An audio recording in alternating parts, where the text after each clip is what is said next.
Hey guys, this is the Imaginator here today to bring you my review of Naruto manga chapter 681 entitled Kaguya's Tears. Now, when I saw this title in the chapter, I was like wondering that I kind of knew that Kaguya was going to cry at some point in the chapter because basically a title pretty much represents what's going to pretty much occur in the chapter itself. So I kind of predicted that, well, kind of not kind of predicted, but kind of anticipated of that event that was going to take place in this week's Naruto manga chapter. But without further ado, let's get on to this review. So the one thing I liked about the chapter was that Kaguya is continuing to showcase more of her abilities. I think like after the sun explosion, after Sasuke's pursuit, and it was like a big explosion and it pretty much blew away all members of Team Seven out the window.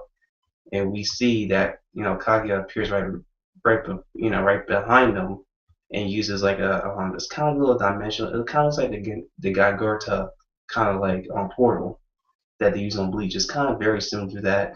But I like how she's showcasing that ability, and it's actually not just being used, but it's actually working to her disposal. So after she kind of like grabbed Naruto and Sasuke's cheeks as if she is her, that they are her two children. So yeah, because she did kind of see the Horumo Homura within Naruto and Sasuke, so I think that just kind of makes sense of why she was holding like that. But yeah, I like how Kaguya is using her moves so well to the point where Naruto and Sasuke just can't anticipate her movements whatsoever. So that's like one of the things I like. The second thing I liked was that Zetsu explaining that he's the true mastermind behind all these incidents that's been occurring throughout the story. He was born like right after Hogoromo sealed, well, not just Hogoromo, but Hogoromo and Homura sealed Kaguya and Jubi into the Chibi, what's it called, the Chibi Baku Tensei. Yeah, Chibi Bukai, Chibi Baku Tensei, and pretty much made the moon pretty much, afterwards. We kind of know the whole story in the background. And she, well, no, not she, but yeah, actually, after Kage got sealed, Black Zetsu was then born.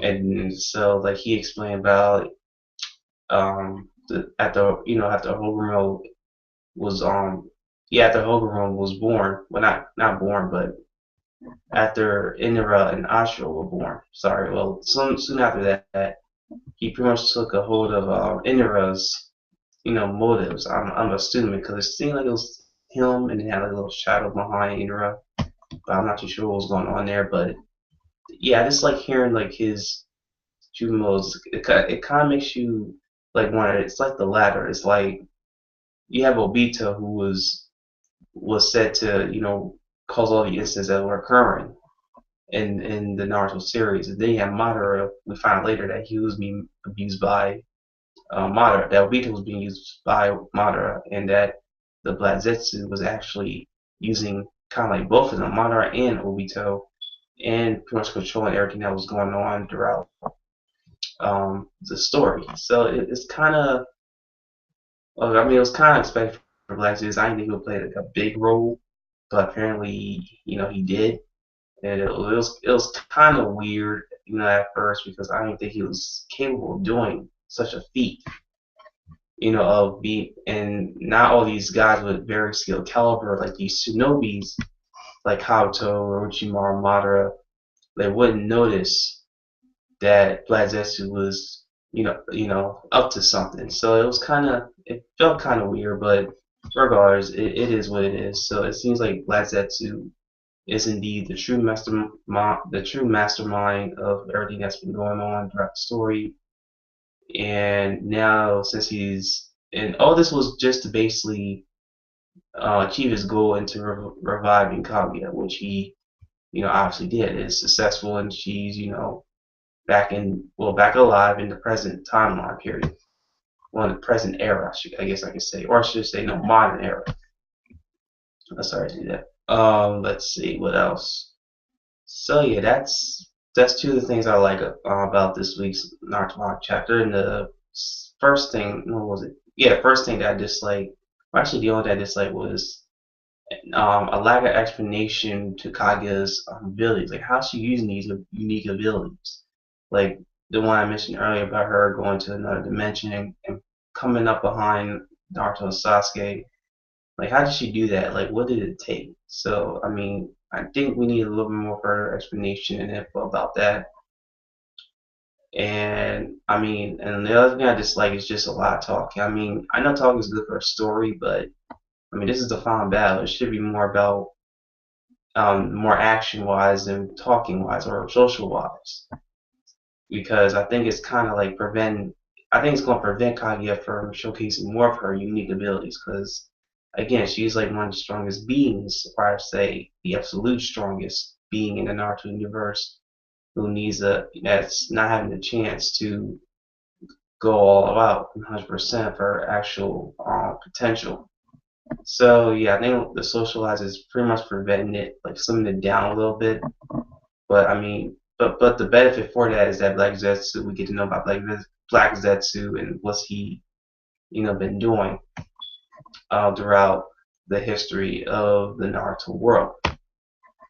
So yeah, not much liking dislike on this week's mock chapter, guys. But my afterthoughts, I'll say like speculation is that why these gonna happen in the next chapter is that Naruto and Sasuke are probably gonna still Kaguya. I mean, let's just face it. I know it sounds a little sudden and all quick, but it seems like now that since Sasuke and Naruto are now having their plan in motion, it seems like now they're going to be most likely become successful since again they're both two main protagonists in the Naruto series, and that because Zetsu fulfilled his role of reviving Kaguya, I don't see like Kaguya doing anything else basically. I see her doing more, for more dangerous stuff, like some not dangerous but crazy stuff to Naruto Sasuke, but it seems like now that they might seal her off, seal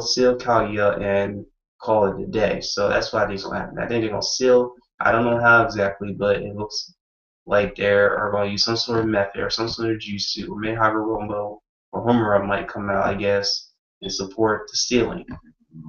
So, oh, and also about the other Hokages. I mean, even if they were to show up, I mean, I said that a couple chapters ago in one of my reviews that they were going to show up, but now after thinking hard and long about it, it seems like I mean it's gonna be possible. It's still possible for them to show up, but let's be honest with what they can possibly do in order to help Naruto Sasuke, because I think Sasuke and Naruto are pretty much like besides Kage are the strongest shinobi right now currently, because after Hogoromo transferred some of his power to Naruto Sasuke, and after he got that big mega power boost. So yeah, I don't think that the Hokages would be much of a help, but it'd be still good for them to be present and maybe do the best they can to probably do their best to defend on Kaguya, but we'll just see what happens. But I think that Naruto and Sasuke will definitely seal off Kaguya, because that's the only way I can see them actually beating her. And after reading this week's Naruto manga chapter, that seems more most likely that that will happen. So I mean that's it, guys. This is my review of Naruto manga 681. If you like it, give it a thumbs up. Comment down below what your future speculations are about this chapter and what's going to happen in the next chapter. And also subscribe to my channel, The Imaginator. And hopefully you guys have a great day. Bye.